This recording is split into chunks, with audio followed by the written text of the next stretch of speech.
La Casa de Papel. La Casa de Papel é uma série na Espanha que já tá na 5ª temporada e que carrega, assim, uma legião de fãs que eu descobri recentemente. É uma série bem bonita, bem filmada e não sei vocês, mas eu acho que o espanhol traz um certo charme pra produção. Ele dá aquele arzinho de sedução, sabe? E uma das personagens mais interessantes dessa produção toda, ao meu ver, pra gente explorar aqui, é a Tóquio, interpretada pela Úrsula Corberó. Então nesse vídeo a gente vai explorar um pouquinho o contexto da Tóquio e fazer uma análise psicológica dessa personagem, através de alguns pontos interessantes pra gente observar. Antes de tudo, se você é novo aqui, muito prazer, meu nome é Helena Hashi, eu sou atriz e estudante de psicologia e nesse canal eu falo muito sobre mulheres de poder, uma mulher convicta, uma mulher independente e por isso eu trago pra analisar mulheres super confiantes, super convictas de si. Eu já fiz o vídeo da Blair de Gossip Girl, já fiz o vídeo da Carla de Elite, da Regina George, assistam depois, mas enfim, continuando. Gente, quando eu trago essas análises de personagem aqui pra vocês, é pra gente averiguar tudo com muito discernimento. A gente não pode levar tudo ao pé da letra. As análises que eu faço aqui têm um teor simbólico. Não necessariamente eu vou estar analisando necessariamente a parte patológica dessa personagem. E sim, destacando os pontos positivos nos quais a gente pode se apegar e poder usufruir na nossa vida também, cotidiana. E por que eu tô dizendo isso? Porque todas as personagens, assim como todos os seres humanos, carregam também uma sombra. Mas a gente não pode esquecer dos outros tantos pilares que sustentam essas personagens.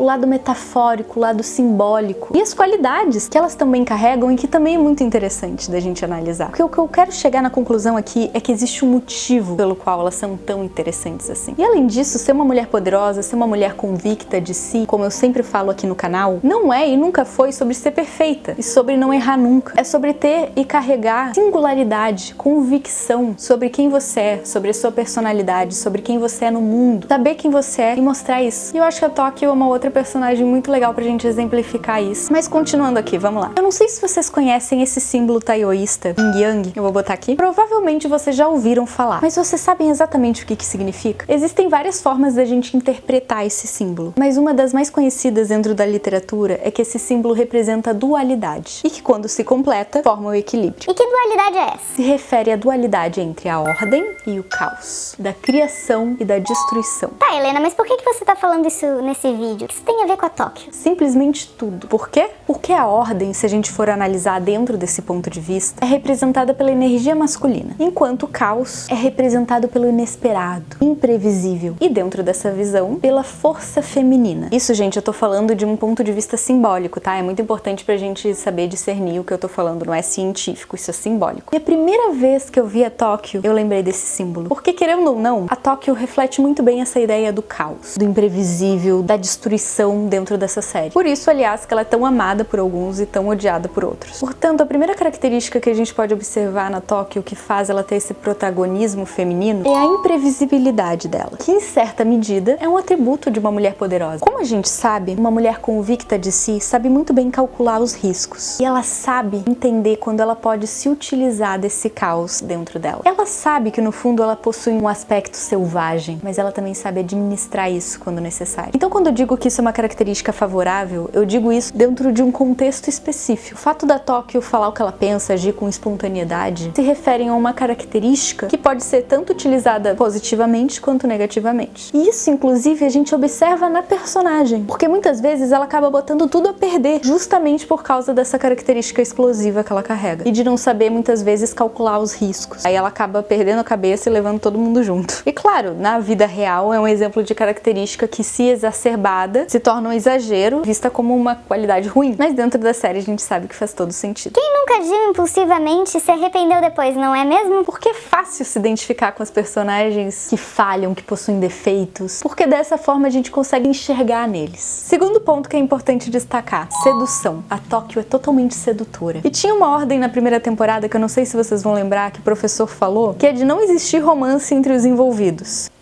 Só que sabemos, obviamente, que isso não ia dar certo, né, gente? Ai, nunca dá, né? A Tóquio se envolve com o Ryu logo no início da série, que é aquele menino doce, aquele menino passional e, de certa forma, impressionável. E é interessante esse personagem porque ele carrega uma inocência que não faz parte dos outros personagens, se a gente for analisar. E ele é uma das razões por trás da força que a Tóquio possui. Porque, querendo ou não, ele acaba validando muitas coisas que ela faz e se deslumbra com atitudes que ela tem. E a Tóquio tem essa coisa da sedução e ela parece realmente gostar do Ryu. Mas, ao mesmo tempo, ela não necessariamente necessariamente se entrega pra esse amor, pelo menos não na intensidade que a gente enxerga dele. Isso confere a ela um certo domínio dessa relação. Isso também indica um medo dessa personagem, talvez. Porque como ela não sabe muito bem lidar com as frustrações da vida, ela prefere se afastar dessa pessoa como um certo tipo de proteção pra ela não se magoar. E quantas vezes a gente já enxergou pessoas que agem assim? Pode ter acontecido com você ou você mesmo que se proteger e se afastar de uma pessoa, isso acontece sempre. Então eu acho que é um reflexo bem aprofundado da vida real. Terceiro aspecto que eu queria destacar, que faz da Tokyo uma mulher bem poderosa, além da sedução, do ar sedutor, é a insubordinação. A Tokyo não segue regras, ela cria as próprias regras. Isso também é obviamente interessante, mas claro, dentro de um contexto, né, gente? É óbvio que é muito desadaptativo conviver com esse tipo de traço de personalidade dentro de uma sociedade. Porém, se a gente for analisar o aspecto positivo dessa insubordinação, a gente vai perceber que a Tokyo não é aquele tipo de pessoa passiva que aceita qualquer tipo de instrução. Ela procura seguir os próprios instintos, e mesmo que eles levem ela a caminhos tortuosos. Na nossa vida prática, a gente pode muito bem transcender isso, como eu disse, utilizar desse caos dentro da ordem. A nossa racionalidade é muito importante pra gente fazer as nossas decisões diárias, e eu sou a principal defensora do uso da racionalidade. Mas esse ar de loucura, de ir contra as regras às vezes, de não se importar com as opiniões alheias, isso faz parte de um aspecto totalmente positivo, porque significa que você confia nas suas próprias convicções, nos seus próprios valores pessoais, e isso é muito forte. São aquelas pessoas que desafiam o status quo, que desafiam todas aquelas coisas pré-estabelecidas. São aquelas pessoas que lutam pelos seus ideais e vão até o fim para defender as suas ideias. E isso dentro de um contexto simbólico, como a gente está discutindo aqui, é muito forte. E a gente pode ver essas características todas entrelaçadas, esse ar de sedução, insubordinação, confiança, algo como eu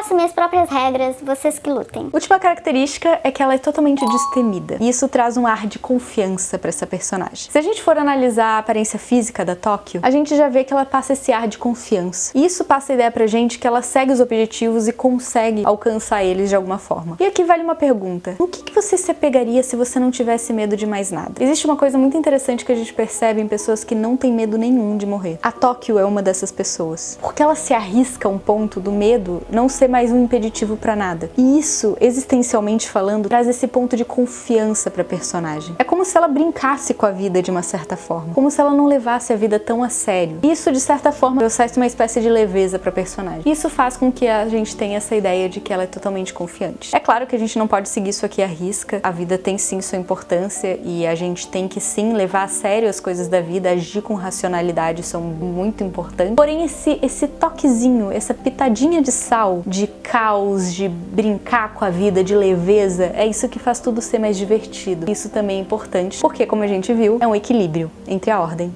e o caos. Eu espero que você tenha gostado do vídeo. Se você gostou, clique em gostei, curta, compartilhe, comente, se inscreva no canal, ative o sininho, enfim.